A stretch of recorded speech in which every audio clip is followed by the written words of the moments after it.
Welcome to Flivver Channel Talks, where we interview interesting people who share our fascination with everything related to antique cars. Today, we are lucky to have Dave Woodworth with us. Dave is an expert on car camping in the 20s and 30s. He has an extensive collection of vintage camping vehicles and gear, much of which is now in museums.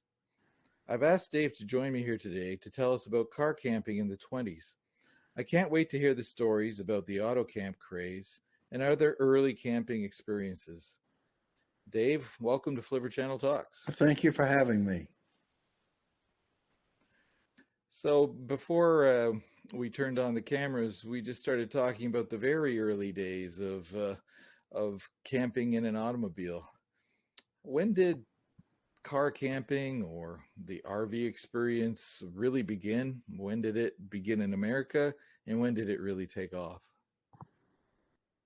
Well, it actually began, the earliest documented piece I have in my library is a motorhome in 1909 that had an electric motor in each wheel. And so it probably didn't go very fast, probably didn't go very far. The earliest motorhome I know about was in France, and it was in the 1800s, and it ran on steam. But in this country, it really took off with wagon yards. Wagon yards were built by cities so that the farmer and his wife and the kids would come in and they'd buy penny candy. He'd buy some things for the farm. She'd buy some gingham to sew with. And so they would camp in these free municipal auto camps put on by the store owners. And almost every major city had them. Then by 1914, when the car started to take place, these were converted slowly over to auto camping.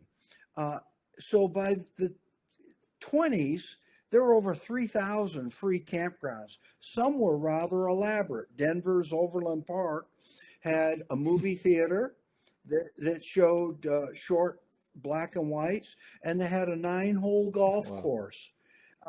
So some of these were rather elaborate, some weren't at all, but this sprung up as a big activity. The automobile was becoming available to the average person. Most people were born and died within 50 miles of their where they were born. And then when the automobile became available to the average person, people started going 100 miles away. I mean, they'd go 200 miles away. And they took their honeymoons camping. After World War I, a lot of GIs came home, got married, and I have diaries of auto camping trips where people would go on these trips and camp out. They'd go hunting and fishing. Up until that time, you had to be fairly wealthy. You could have a railroad car, and the railroad would park it on a spur, and you would camp for a month or so, and then the railroad pick it up and take it back. But the automobile allowed people to have a sense of freedom. And now you were not limited to train schedules. You could go on your own schedule. Matter of fact, that's one of the advertisements that Anheuser-Busch makes when they started reproducing motorhomes in the 20s. And they had a short run of making motorhomes. Interesting. And so in the very early days, automobiles were pretty exclusive, right? Like in the pre-1920, only the wealthy were owners of automobiles, or those who had a real need for one for their business or something like that. That's correct. And it was certainly the wealthy that really took to auto camping. It gave them a sense of freedom. And you'll read all the time in diaries and books and magazines, and there were multiple magazines that came out.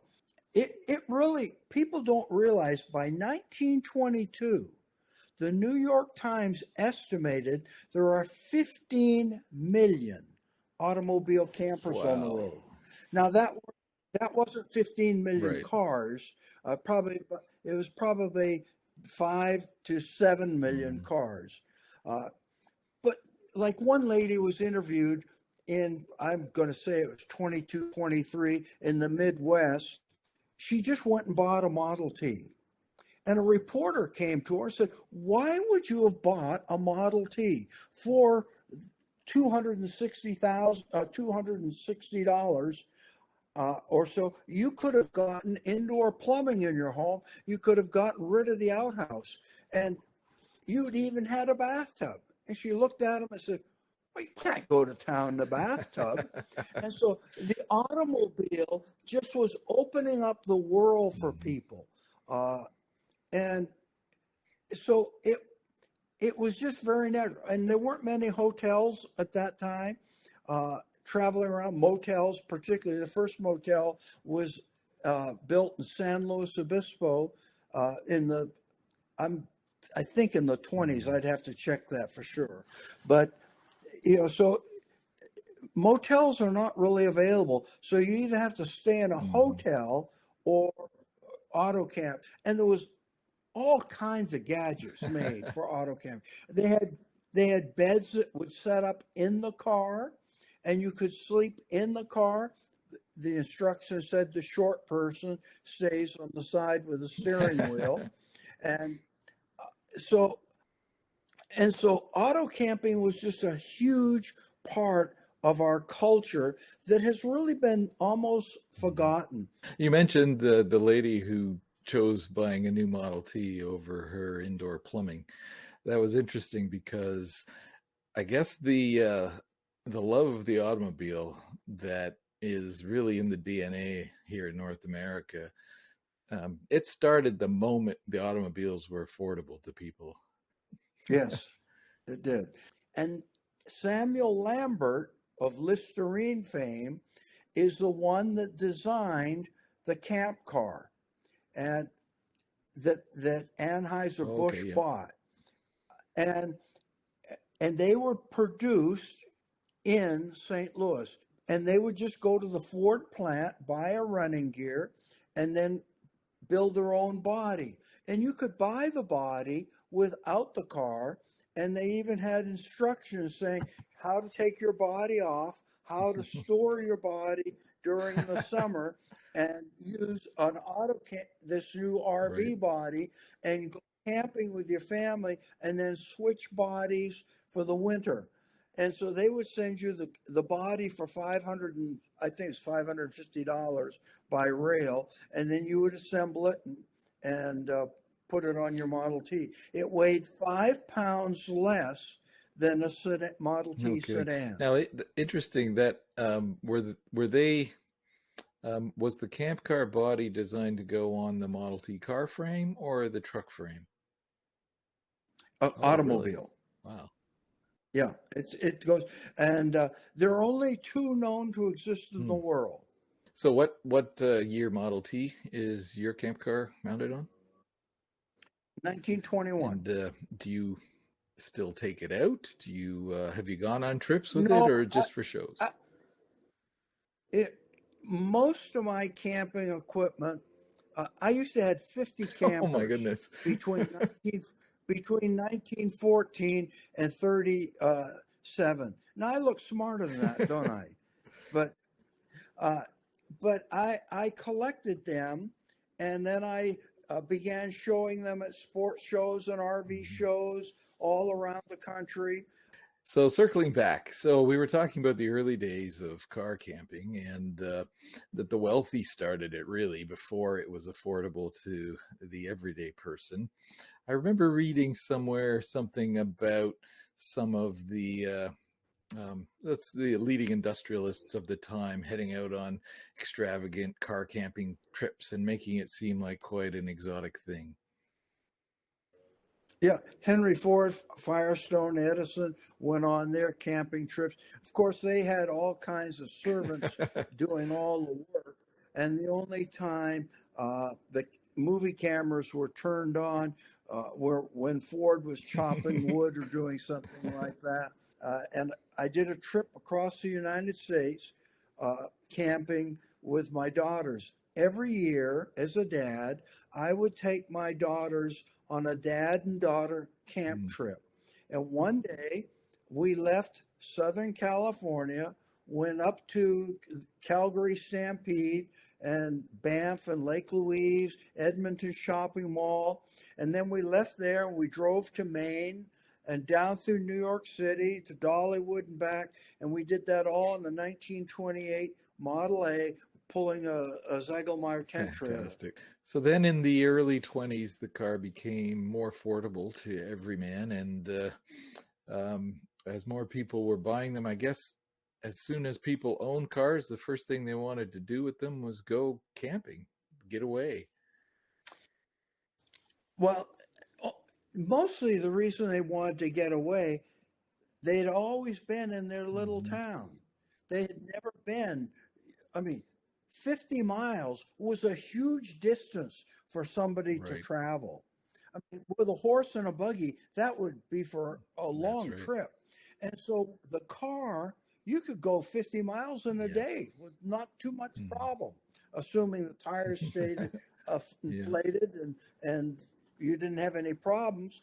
But, to go 100 miles or something like that, I mean, you would have something to tell your family. You would be able to see exotic places you'd never seen. Now, it's hard for us to get a feeling for what it was like in the early days of automotive history. I mean, first of all, the roads weren't all that Hmm. great. Imagine the freedom for a tradesman or someone who's lived their entire lives in their little town and area, and their parents the same. The opportunity to go farther and to explore new areas and see a national park or something like that. It must have been so liberating. Just um, and I guess also that was probably the first time that people had a little bit of extra money and a little bit of extra time, because earlier days, you basically had to work on the farm all the time. Auto camping, some of the farmers that would be running farms, if unless they were a dairy farmer or something like that, could leave and then go to Florida for the winter, and they would just camp out there. And Florida welcomed them. They were all over Florida during that time because of the automobile. Again, gave them freedom. You could drive down from Ohio to Florida. It'd take you a while, but you could do Amazing. that. Yeah. So in the early 20s, what was the road network like? Because we say they could venture off, but surely they were mostly just cart tracks and that sort of Well, thing in those days. the roads were really different depending around I mean, certainly in the city, they were usually concrete, and they would go out Mm. around the city, and depending on the size of the city and so forth. And you're right, they were dirt roads primarily, but they were probably okay. I mean, they had graders that would grade them and so Okay. forth. They even Hmm. pulled them with horses. So, uh, Yeah. so I mean, the roads weren't really great, but you weren't speeding too much either. I mean, if you're in a Model T, I mean, if you were going 30 miles an hour, I mean, that was twice as fast as your horse could go. So it's, Oh, and 30 miles an hour in a Model T on a gravel road. You want that to be a good gravel road to go that yeah, fast. that's not true. But you see, everything is relational. I mean, their whole experience at that time was outhouses and horses, and now to have this new freedom. Uh, so speed wasn't a big deal to them. And as you know, and people watching this, a Model T can actually go off road into fairly Yep. rough ground as long as you're not going too fast and you can stay in the seat. The car actually is Yeah, they're pretty pretty good. Yeah. amazing when it goes off road. Yeah. And was there a gas station network by then, or was everyone still buying their gasoline at the drugstore or at the general store? Probably both.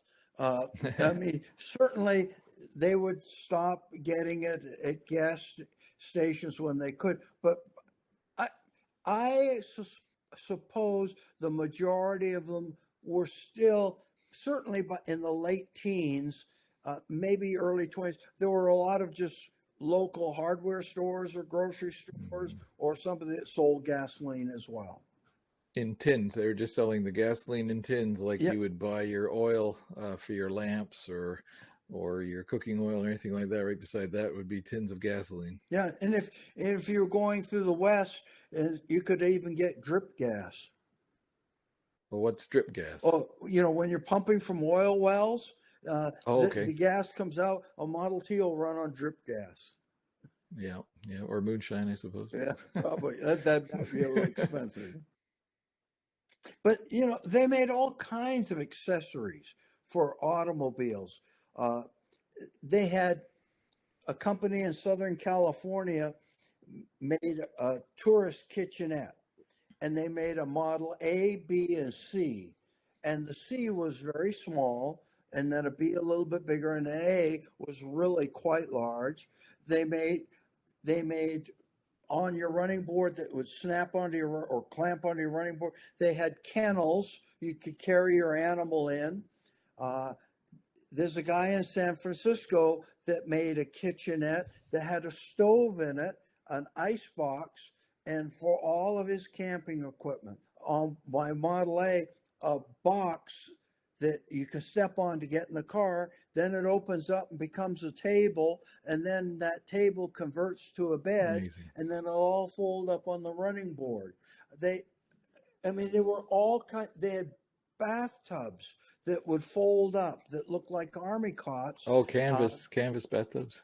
they were rubberized Oh, okay. canvas, Yeah. and then you had showers available. You could get things like imperial toilet tents, which were two-holers that had a little tent over it, and you would tie it to a tree, and you'd have your own bathroom facilities. Hmm. So almost everything that you could want in that day, they made available. I mean, it was incredible, all the stuff.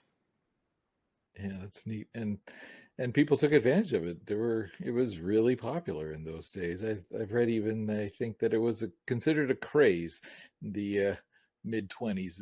People would go in huge numbers into the cities, to the campgrounds, the municipal campgrounds, and I think the national parks were open to the automobiles sometime in that point too, were they not?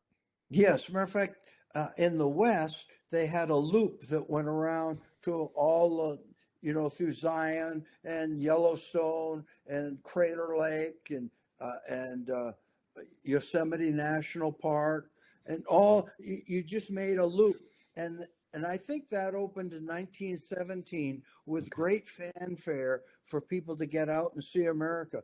You mentioned that you yourself did a lot of camping with your Model A pulling a tent trailer.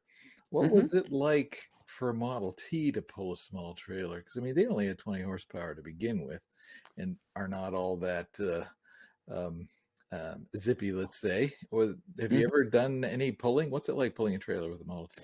Well, certainly you have to use low pedal a lot if you're going up a hill. Need a But strong left leg. yeah, but I would say if you're, if you're in Florida or someplace, Louisiana, where it's fairly flat, not a problem at all.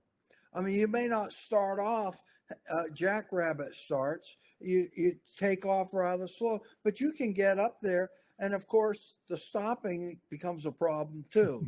But uh, but so most of the Model Ts did auto camping where they would sleep in the Model T, they would sleep off the side, or things of that nature. Or just take a They tent. I'm sure that was popular, just to take a tent along with you.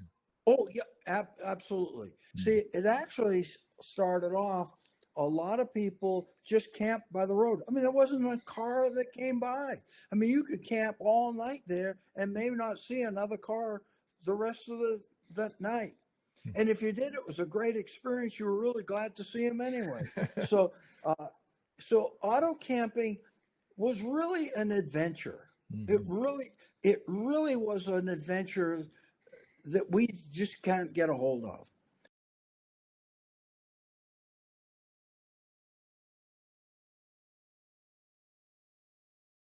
Stove is about a 1915, and it ran on kerosene, and that was a typical camp stove of that period.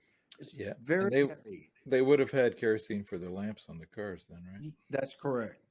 Well, they would certainly have for the running. Most lights were carbide. What you would do, you'd put in carbide, drip water on it, and then that would turn to acetylene gas, and that would be your headlights. Yeah, that'd be for your bright headlights. And then they had um, corner lights or cowl lights and tail lights Right, that were, and taillights. Yeah. yeah.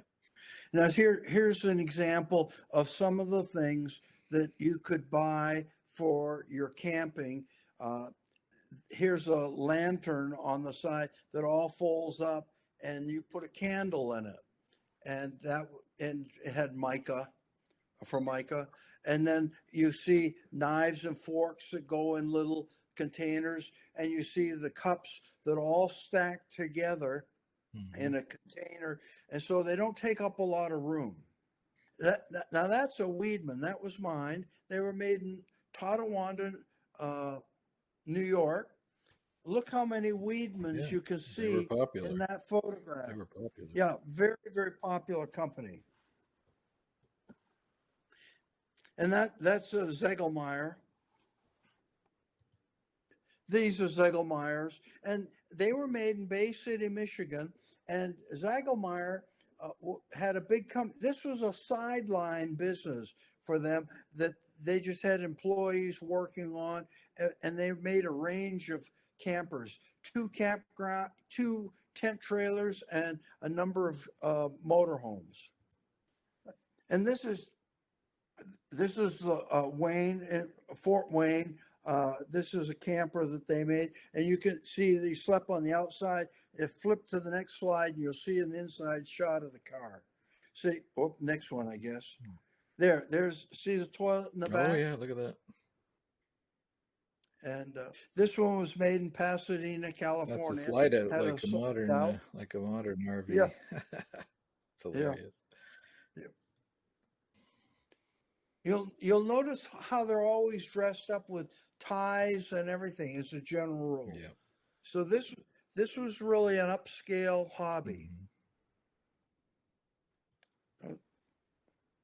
And I just put in a bunch of motorhomes just to give you a flavor. Here's a Model T that a guy built his own motorhome. And the bulk of model campers were built by individuals, not companies.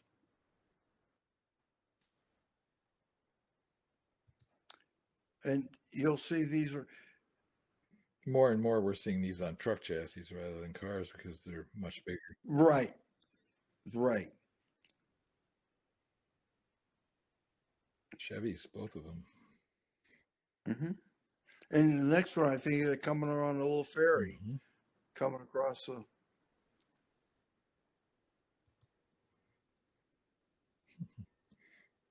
It's a TT, I think.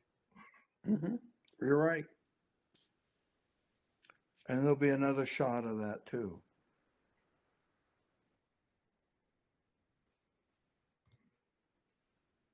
That's good.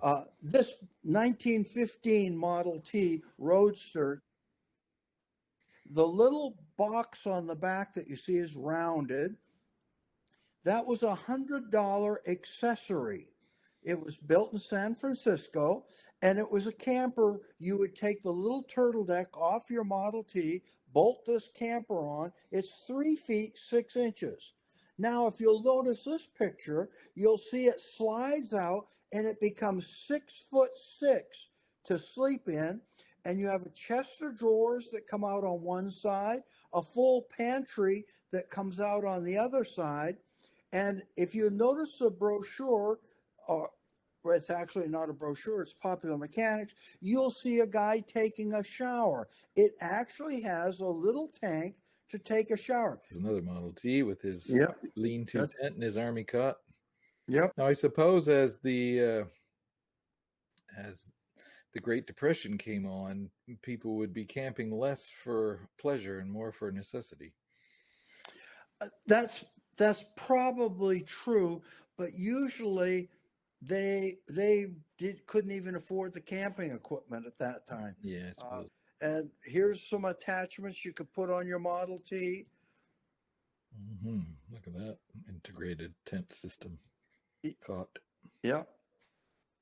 Here's beds that pull out. Sometimes it's as simple as a tarp over the car. Yeah, and that would have been their tent Yeah. that they made up.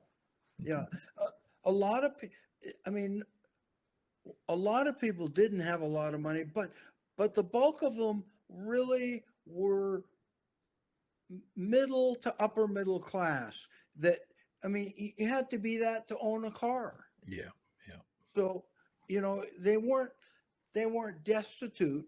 I mean, by our standards, we may think they were really poor, but they really weren't. Mm-hmm. Well, Let's, hopefully some of the viewers can tell us what some of these cars are, and in the comments.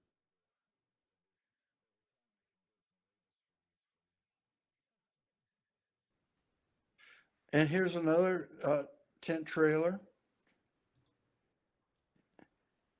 and there were just lots of trailers made. I mean, there was.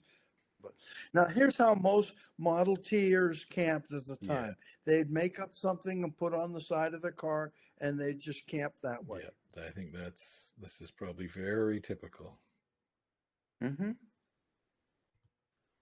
That's just a big tent, and he backed the car right in. It's Yep. not integral; it's just a big tent. And they probably camped in the other side. Yeah, that's a lot of See gear. how, Yeah, I mean, good thing. yeah, they just pile it on their cars and take off. There's one of the running board boxes with all the Mhm. cooking equipment. That that one is probably a homemade one, but it's probably pretty good. Now see, here's a tourist camp, and then here's you see a tent trailer off to the left on that picture. Right. Yeah, again, this is a really high resolution. We can zoom right in. That's amazing. What a snapshot of a special moment. Oh, we got a dog hanging his head out of the car here too. It's a real snapshot of a special moment in time. Right. This is a big part of American history. I think very few people know about it. I didn't know much about it. Yeah, very, very, very few. I hope you enjoyed my conversation with Dave Woodworth. I know I found it incredibly fascinating. Remember to subscribe to Flivver Channel Talks and join us for more interviews and conversations about pre-war cars and stuff in the weeks and months ahead. Our podcasts are available on all podcasting platforms and on YouTube. And David, may I just say thank you very much for taking the time to talk to me today. It was so intriguing. Well, thank you for having me. And if anybody's interested in more information, be happy. Give them my information. I'll be happy to talk to them. All right. And if anybody needs an old camper, I'll sell them a tent trailer. There we go. All right. Well, if you're interested in getting hold of Dave, leave a comment and I'll get you in touch with him securely. Thank you very much. And thank you, David. Thank you. We'll talk again soon, I hope. Bye. Okay. Look forward to it. Bye.